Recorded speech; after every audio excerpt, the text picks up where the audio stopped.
Okay, so module one, which is all about who, where, and why, which is my attempt at being cute for saying do your research and know who your customer is or who your target audience is. Let me just take you through the way that you need to think about marketing your products or services. It's pretty simple. It's just a matter of identifying your most profitable customers and then looking for more people who look like them. So take me, for example. I'm a marketing advisor, coach, and so therefore I'm looking for business owners or for CEOs, chief executives. And the reason I'm looking for them is because, as you have, they're interested in learning more about how to attract clients and customers to their business. And so therefore I know that there's a certain amount of segments, I won't go through it now, but there's a certain business type segments which I've got a better chance of getting interested in my program than others. So therefore I'll spend a lot of my time marketing on Facebook and Instagram and other ways of targeting those particular industries. So let's just say, for argument's sake, I know that white collar industries are an easier sell for what I do. It's not that I can't help losing it in industries, I can. It's just that if I know that white collar industries, the lawyers and accountants and dentists and doctors and people of that nature might be an easier sell, then of course I will push my advertising towards them. So it's a matter of you determining who is your most profitable customer and perhaps who's the easiest to find and make contact with, and then just look for more people who look like them. Pretty straightforward, but you'd be surprised how many people just spray bullets and don't do that. For example, they'll spray bullets on putting an ad on the side of a bus, and that particular bus might go from if their audience were Mercedes or BMW drivers, that bus might go through a couple of prestigious suburbs where those particular sort of people might be living, but then it might go through some suburbs which are low socio-economic suburbs whereby they would never, ever, ever even dream about buying a Mercedes. So therefore that's not targeted marketing. In fact, I dare say that advertising on the side of buses, backs of taxis, and on the billboards on the freeway, none of those are what I would call target marketing. So hint, hint, think twice before you do that sort of thing, okay? Keep in mind this direct response mantra that I live with is all about flipping that model of getting them to fall in love with your brand so they'll taste your product, flipping it on its head to getting them to taste your product to actually and then fall in love with your brand. Okay, we'll go through more of that over the 12 modules, but what I wanted to highlight to you is that number two, in terms of the important thing you need to consider when it's who, why and where, is determining the geodemographic profile, okay, determining their sex, their age, their income, as I said before, their socio-economic situation, their location. All of the geodemographic profile details should be things that you know, so that when you are sitting down planning your communication tools to contact these people, you know exactly where to go. For example, if they happen to be females and under 25 and you're a fashion business, then I think there's a pretty good chance you're going to spend a few dollars on pay-per-click advertising with Instagram.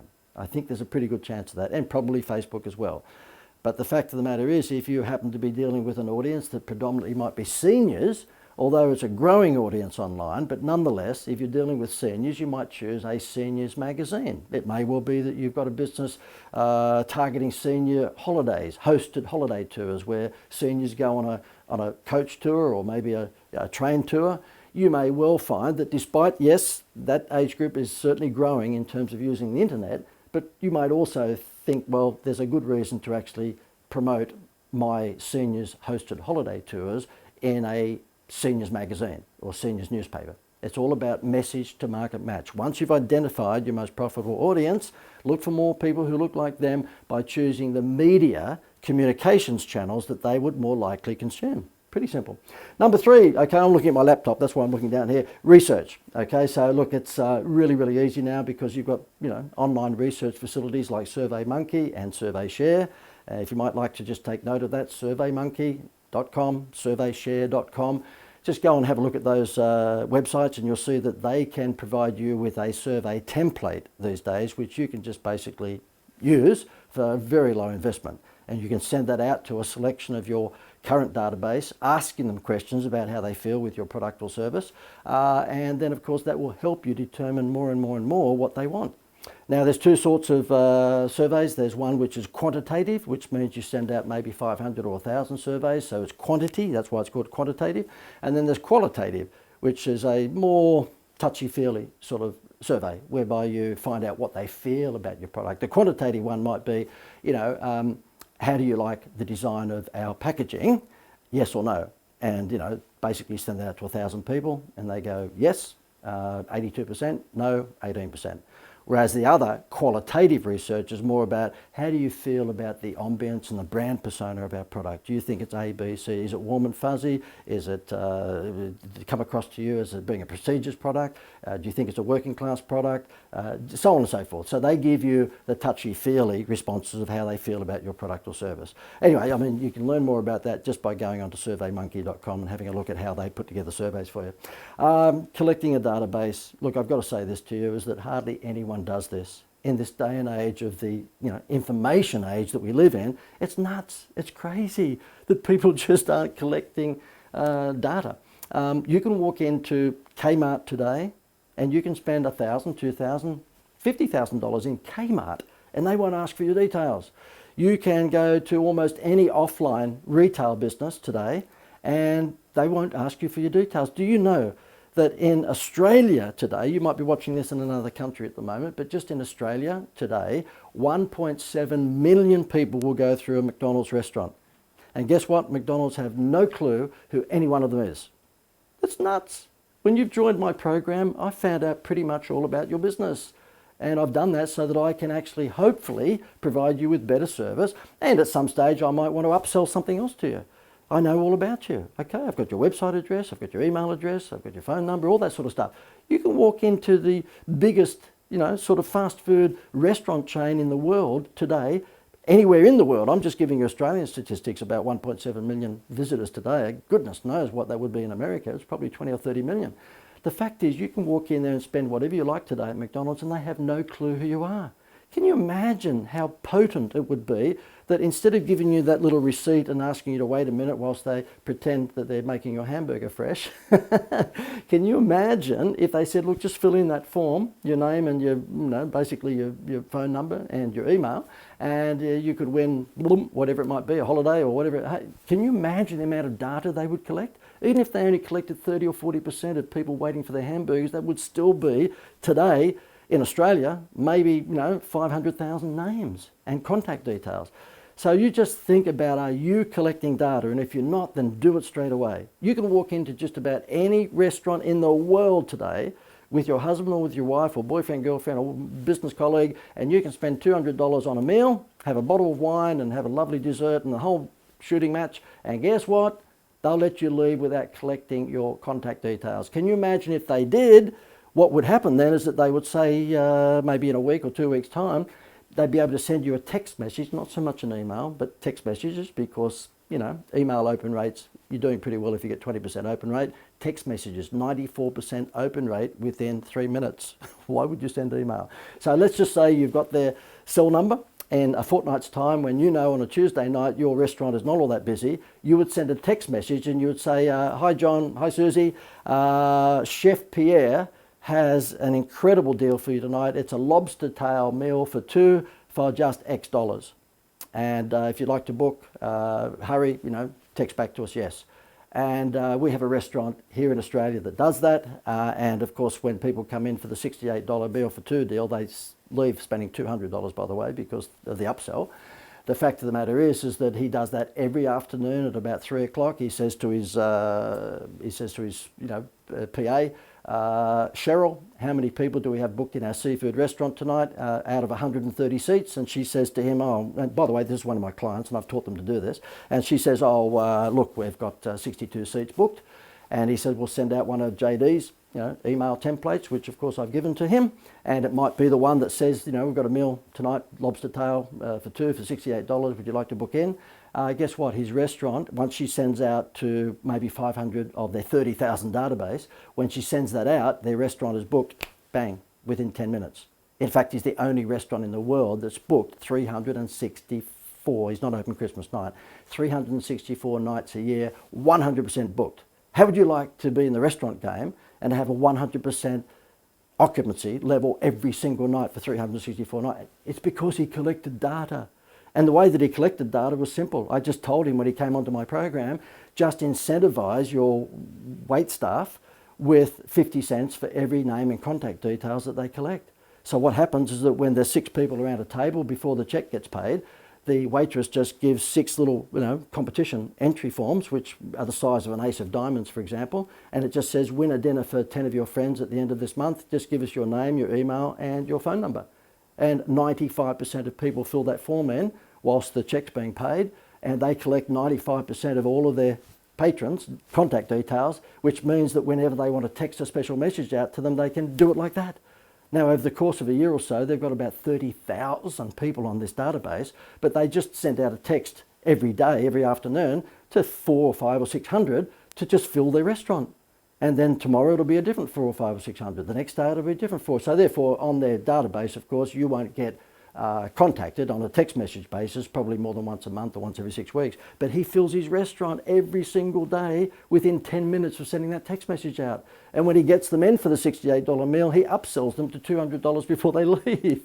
So simple. You've just got to collect a database. And if you're not doing it in the bricks and mortar world via an entry form into a contest like that, then in the online world, have a data capture facility on your homepage. And normally, that's a free report. So therefore, if you were a kitchen renovator, your free report on a panel of your homepage might be, get our free report on the 3 biggest secrets that most kitchen renovators don't want you to know about. Hint, hint, that's not really an Italian granite benchtop. It probably comes from China. Now, I'll tell you what, if you've gone onto a website looking for a kitchen renovation and there's a free report telling you that they're going to give you the secrets that most other kitchen renovators wouldn't want you to know about, A, immediately you're going to be, catapulted to trusted advisor status, and B, they're going to fill in that free report and give you their name, their email address, and most importantly, their phone number. Really, really simple. And then guess what? Within an hour, they get a phone call from you asking them how you can help them with their kitchen renovation. They'll be blown away. It's all about making sure that you capture data, and you can do it so easily online and offline. The other thing, I'm looking at my laptop here, we're coming towards the end of this particular module, but you need to make sure, I'm sorry, I've just covered that. I went to the next step before, I went forward to the next step before I clicked the button. So therefore I'm talking about data capture facility on your homepage. Let me just round this off, okay? The fact of the matter is that in this day and age, what upsets me is that when business owners are subjected to so-called advertising experts, mainly from ad agencies, where they're talking about social media and they're talking about all forms of other communications, and they're telling the business owner or the CEO, get your name out there. Just get your name out there, build a church and they will come. Well, that's fine if you're Coca-Cola or if you're, McDonald's, okay, or if you're Canon or you're Walt Disney. If you're a huge conglomerate, then of course you can continue just to put out promotional or motivational quotes on social media, put out some pictures of your head office, put out some smiling staff in front of you. But you can do all of that and what I would say, piss money up against the wall if you are a big business and you've got a big budget. I mean, let's put it this way, if American Airlines or if, let me see, the Wells Fargo Bank, or if McDonald's or Toyota want to sponsor the Olympics, that at the end of the day, they've got the money to do that. And if they don't measure the response to that, other than to, maybe get a good warm feeling that they've lifted their brand awareness, they can do it. They've got the money to do that. But if you're in a business that's doing, $100, $200, $500,000 turnover, or $1 million, or $5 or $10 million turnover, you're still a relatively small to medium-sized business.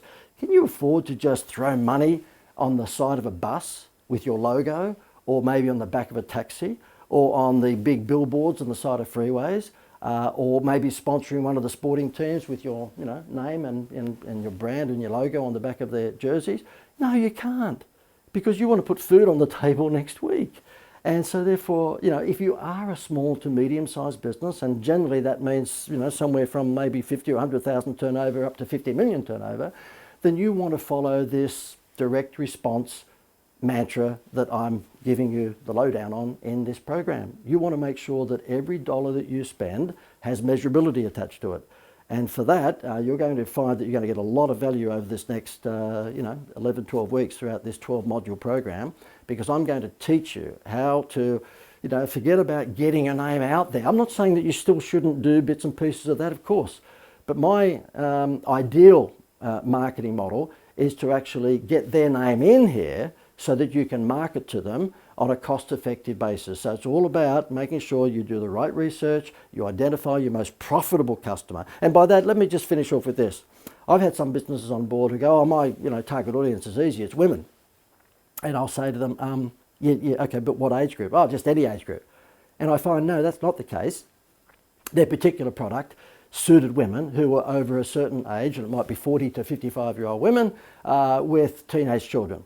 And they more than likely drove an upmarket car and they lived in a prestigious suburb. Now, once you start zero that in like that, it becomes so much easier to find them through lookalike audiences on Facebook and Instagram and letterbox brochures and all sorts of other communication tools that zero in on that market. So it's all about identifying your most profitable audience and really being quite succinct about that, and then looking for more people who look like them. Really, really simple. Hopefully you've enjoyed module number 1, okay, which is all about research, identifying your most profitable customer. You know that we do have a written blueprint for each one of these modules. So therefore, whilst I've rabbited on for some time in this particular video module, keep in mind you have a written version that you can just refer to with a whole bunch more details in there. So make sure that you download that and print it out if you like. I know that it's always easier sometimes just print these things out so you've got them on your desk, but have a look through that written blueprint and you'll see a whole lot more about this subject of who, where and why. Look forward to seeing you in module 2.